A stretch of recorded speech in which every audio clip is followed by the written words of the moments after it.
The music is not in the notes, but in the silence between. This was Wolfgang Mozart, and this is the good, the bad, and the pure evil. Wolfgang was born January 27, 1756 in Salzburg, Austria. He was the only surviving son of Leopold and Anna Maria. Leopold was a successful composer, violinist, and assistant concert master. Mozart had one sister called Maria Anna, who the family called Narnil. The father encouraged both children at an early age into music. Narnil began first at age 7, with Wolfgang just 3, watching in awe. Quickly he mimicked her. He showed a strong understanding of chords, tone, and tempo. Soon his father tutored him too. Leopold was a devoted and structured teacher. He made it fun for both and also had a strong ethic and level of perfection. But both children excelled in it. Seeing their ability, Leopold devoted his spare time to their music teachings. Wolfgang soon went beyond his father's teachings with an early composition at 5. Soon he played the violin, piano, organ, and viola. 1762, Leopold took Narl, who was 11, and Wolfgang, who was 6, to the court of Bavaria in Munich, the first of many European tours. The children went to courts of Paris, London, The Hague, and Zurich, performing as child prodigies. They met many accomplished musicians. The trips were long and tough, travelling in poor conditions and waiting for invitations and payments.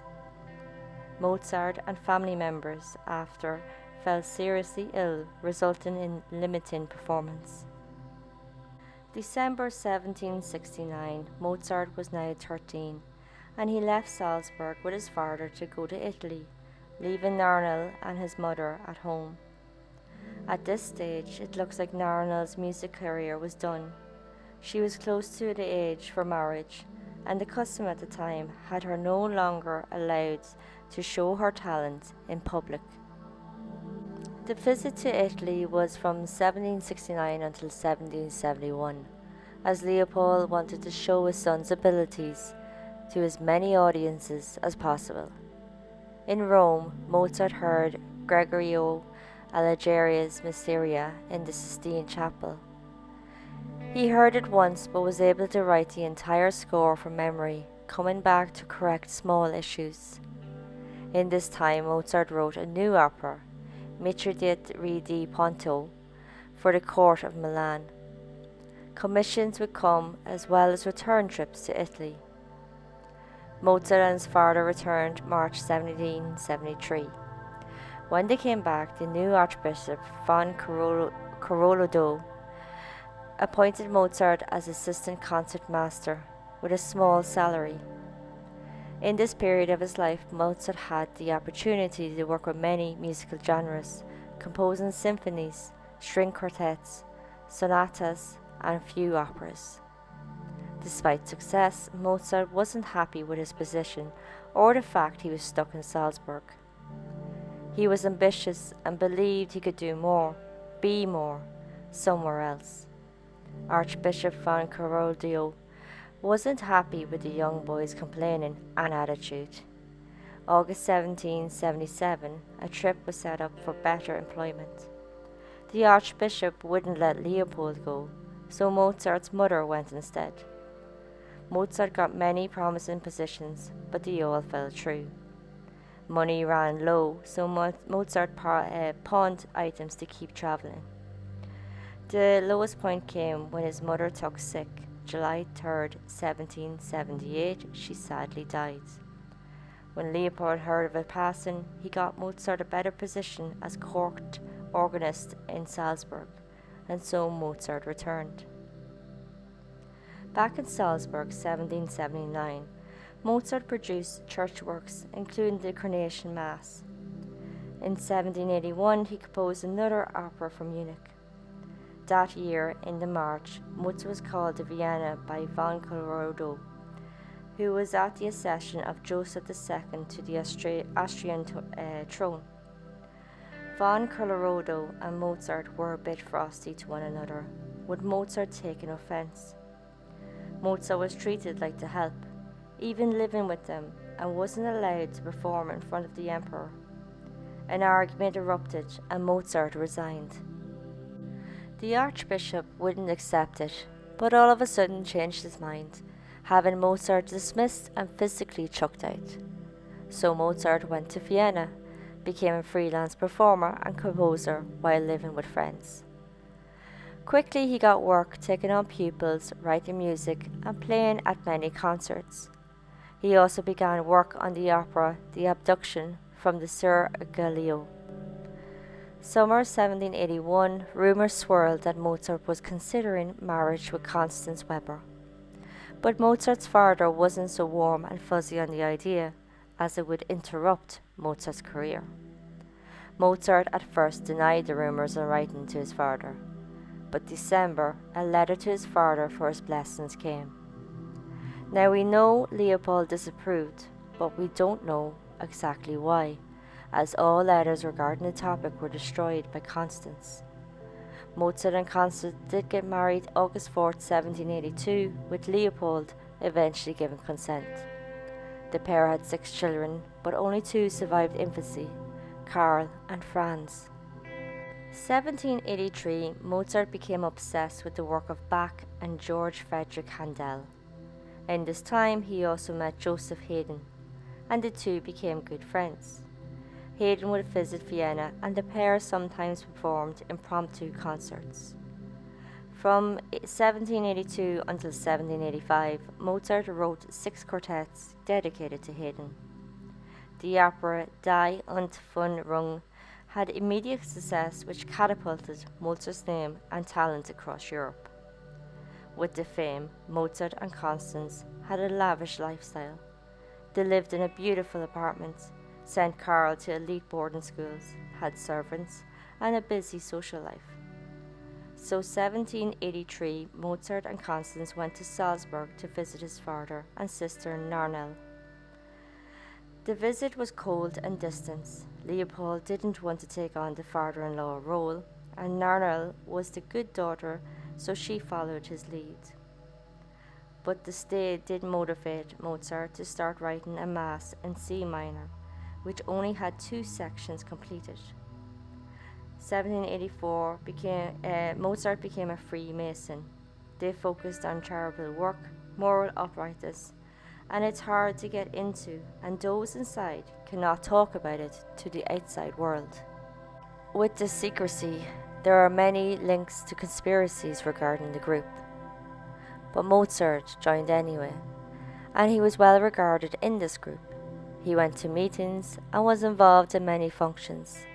They also would be strong influence in his music. Theatre space for rent in Vienna was hard to come by, so Mozart performed in random places, like large rooms in apartments and ballrooms in high-end restaurants. 1784 was the most prolific in Mozart's performance life. In a 5-week set, he did 22 concerts, including 5 he produced and performed as the soloist. They were well attended, with Mozart giving a unique experience and connection to the audience. By mid-1780s, the couple's large and lavish lifestyle, upkeep, was taking its toll. Despite his success, Mozart was falling into serious debt. Mozart had been with aristocrats of Europe, and he felt he was one of them, so he should live like them, regardless of money, which doesn't work. He decided to have a more stable money flow and looked for a court-appointed role. But this wasn't easy, as the court's musical preference was more to Italian composers, and they were also influenced by Kapellmeister Antonio Salieri. Now, Mozart and Salieri's relationship has been speculated for years.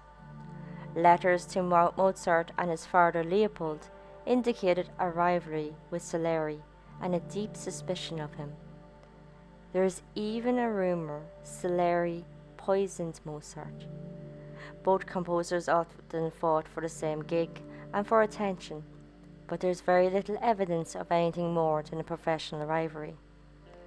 What is known, though, a rivalry they actually admired each other, and they admired each other's work, and even collaborated at one point. End of 1785, Mozart met Lorenzo da Ponte, and they collaborated the opera The Marriage of Figaro. It premiered in Vienna in 1786, gaining success, leading to a second collaboration on the opera Don Giovanni. Both pieces are among Mozart's most important works. December 1787, Emperor Joseph II made Mozart his chamber composer. The position was an honor to Mozart and also a nod to keep going and stay in Vienna. The position was part-time and had Mozart compose dances for annual balls. The income, although, was low, but it was a welcome by Mozart, who was drowning in debt, and it gave him freedom to explore music personally. By the end of 1780s, Mozart's fortune was flatlining. He performed less and his outgoings far exceeded his incomings. War had hit Austria and support to the arts took a back seat. Mid-1788, Mozart moved his family to the suburbs. Mozart began borrowing from friends. Once commissions came or a concert, he quickly repaid them.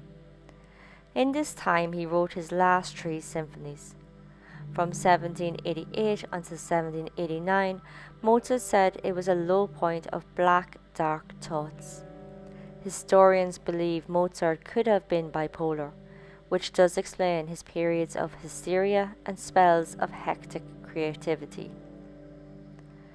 1790 to 1791, Mozart is in his mid-30s and went through a time of music productivity and some personal healing.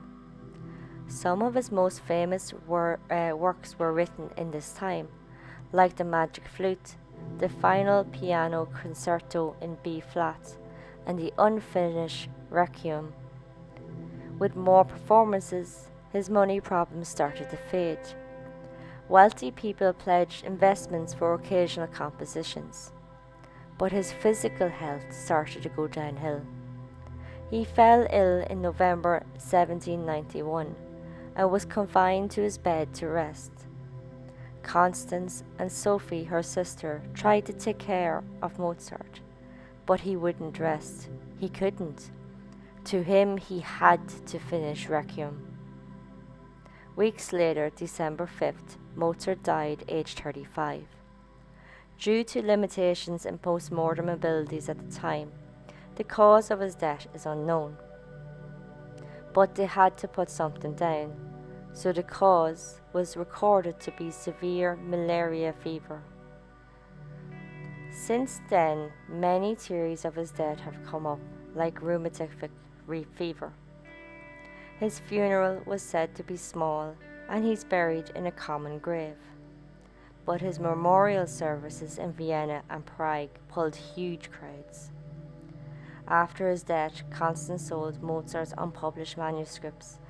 From then, she got a pension from the emperor, and she organized many Mozart memorial concerts, all of which probably gained her security. At the time of his death, Mozart was said to be one of the greatest composers of all time. His operas were unique back then, and still today fascinate and inspire musicians and music lovers worldwide. And that is the story of Wolfgang Mozart. Like and subscribe to my channel or catch my podcasts, and join me next time for the story of the Aberfan Disaster, a collapse of a colliery spoil tip on October 21st, 1966. With heavy rain, a build-up of water in the tip led to a sudden slide of slurry downhill, killing 116 children and 28 adults, engulfing a row of houses and a junior school. Until then, this was the good, the bad, and the pure evil.